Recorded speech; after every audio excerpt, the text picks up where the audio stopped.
Today's video is going to show you how we went from these really pale lips to this finished result.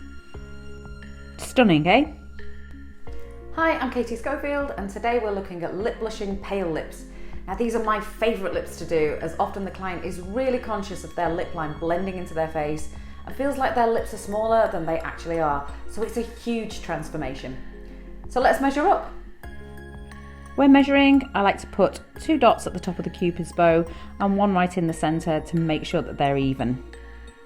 Then using some string with some white pencil on, I'll make sure that the sides are straight and then go over everything with a red line and then fill in red.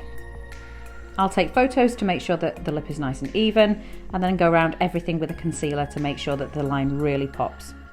If you want to see how I measure and line in more detail, then watch my lip neutralising video and I'll put a card up now. Once my shape is set with finishing powder, I numb directly on top of it all. When the numbing's finished, I just blot it and then we're ready to start. We've picked a really nice natural pink for her lips, and with pale lips, generally you're going to get quite a true result because there's no background pigment to compete with it.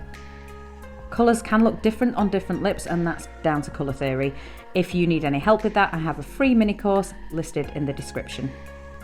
Now, if you stick around to the end of the treatment, I'm going to show you how to take perfect glossy lip picks. I'm using a whip shading motion here, really light pressure, and the pressure gets lighter towards the edge of the lips because the lip texture is different at the edges than it is in the middle. Your pressure should be super light, but make sure that you're really light on the edges.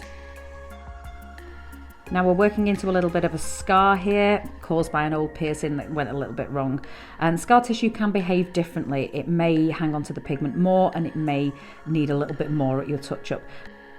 Now, although my clients' lips are really pale, they're actually quite big, so it took me quite a long time to fill them in. I did it all with a single needle. I just get really nice shattered results from a single needle. So this is a 1RL Quadron textured 0.35.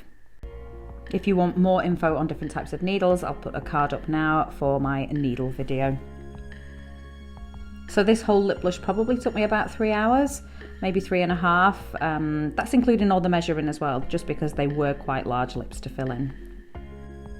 The photo at the start of the video was a matte effect and there's no product on there at all, but to get perfect glossy pictures, take some of your aftercare, and in this case I'm using Hustle Butter, which really melts down to a nice oil.